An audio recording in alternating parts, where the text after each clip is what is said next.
छत्रपति संभाजीनगर औरंगाबाद में पुलिस भर्ती रद्द होने से बाहरी जिलों से आए छात्रों को परेशानी हो रही है।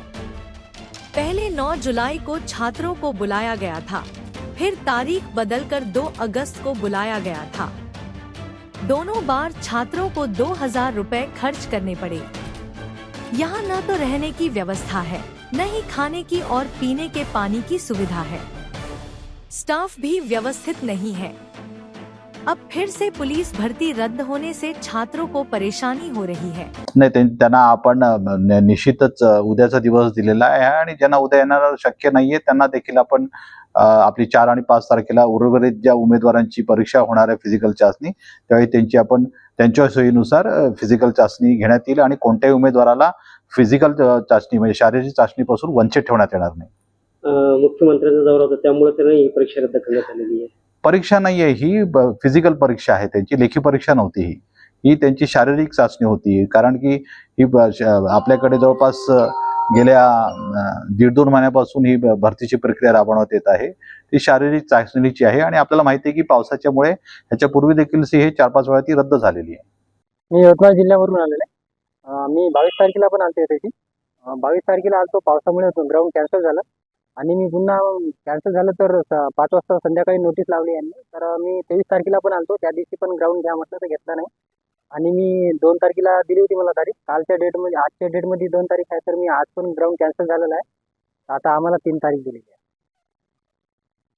राहण्याची व्यवस्था कशी करण्यात आलेली आहे? राहण्याची व्यवस्था आम्ही येतशी झोपलेलो आहे, बघू शकता तिथं मुलं आहे, तिथं झोपलेलो आहे आम्ही।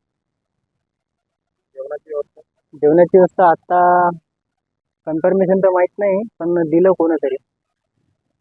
काय नाव तुझं? माझं नाव सत्यपाल जाधव आहे, कुठून आलाय? यवतमाळ जिल्हा। इथं सगळे या पोरांना आहे ना, आता ते पण त्यांचा फोन घेते डॉक्टर आणि पोरांना इथं कोणी वाटपण कोण आपले जर त्यांना सांग, कारण पोरांकडे पैसे नाहीयेत म्हणून इथं झोपले। जर असते तर लॉज किंवा कुठे तरी गेले असते ना, नाहीयेत म्हणून इथं झोपले नाही, इथं झोपायचे पैसे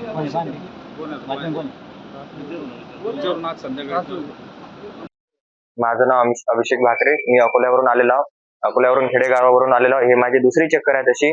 पहिल्या चक्कर पण माझे 2000 रुपये केले, या चक्कर पण मध्ये पण 2000 रुपये केले। तिथं राहायची व्यवस्था नाही, ऑटोवाले त्रास देतात, झोपायची व्यवस्था नाही। तुम्ही पाहू शकता सर्वजण बाहेर झोपलेले आहेत। इथं मच्छराचा त्रास, संडास पण इथं सफा केलेले नाही आहे, काही नाही आहे। मुलांना घरून एवढे पैसे कुठून आणायचे? 2-2000 रुपये लागते आम्हाला परत यायला। त्याच्यामध्ये माझे वडील शेतात काम करतात आणि कुठून पैसे देणार आहे हमेशा? इथं जेवायला पण व्यवस्थित काही नाही आहे। बाहेर जेवायला गेलं ते पण 2 पोळ्या देतात आणि 80-80 रुपये घ्यायले। या ऑटोवाल्याचा भरपूर त्रास आहे।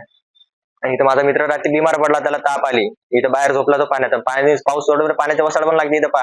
रातभर बसून तर राहायचं काम पडलं इथं कोपरा धरून, कारण इथं बाहेर पाणी येते आणि इथं पाणी प्यायला पण त्यांना हे केलेलं नाही आहे, बॉटला विकत घ्यावं लागते। इथं स्टॅफ पण व्यवस्थित हे करते आणि कोणी आणून विचारलं पण नाही आहे इथं की तुम्हाला राहिले आहे काही विचारलं नाही आहे बाकीच्या शेतीसारखं। खूप अवघड हे सध्या हे चालू आहे इथं।